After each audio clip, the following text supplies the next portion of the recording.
Bahang-baha na nga ang harap ng boarding house namin kaya nagpadeliver na kami ng buhangin para ayusin namin ito at pagandahin.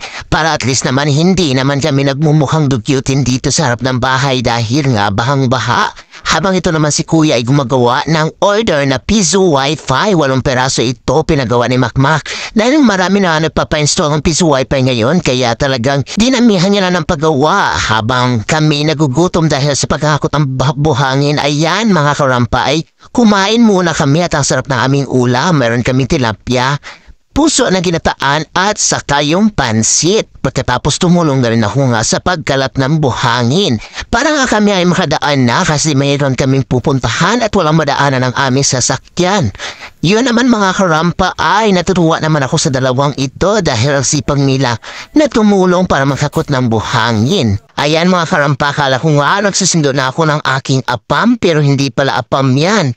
Akala ko naman apam ko na yan mga karampa pero pinarilan din pala yan. Ayan ang aming sinundo. Si Agnes nga pala yan mga karampa, ang aming sundo. Galing po yan sa ibang bansa. Isang OFW po yan mga karampa. Bali 2.5 years po siya dun sa ibang bansa dahil in-extend po siya.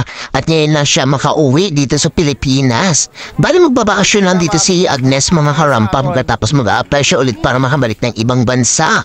Hindi ko alam kung mag-cross country ba siya mga karampa kasi ang alam ko, hindi na siya babalik doon sa dati niyang amo. Ayan na mga karampa, hinatid na namin siya sa kanilang bahay pero bigla daw siyang nagutom kaya niyaya niya kami kumain dyan sa Mang Inasal.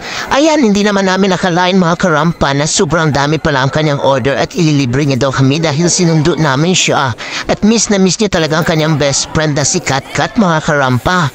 Kaya ayan, nag-enjoy talaga kami at sobrang busog namin.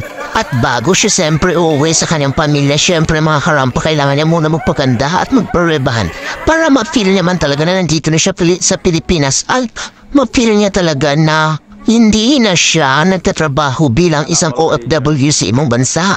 Kaya nagparebahan talaga siya mga karampa para maganda siya sa tingin ng kanyang asawa at mga anak at kanyang mga magulang.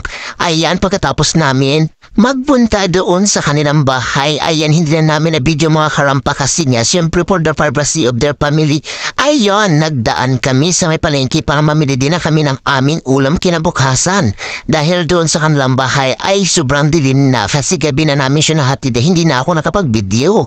Kaya dito na lang ako nag-video sa palengke dahil mayroong ilaw, at least makikita nyo ang aming pinamili. Thank you so much, this is Jana Marie Sexy.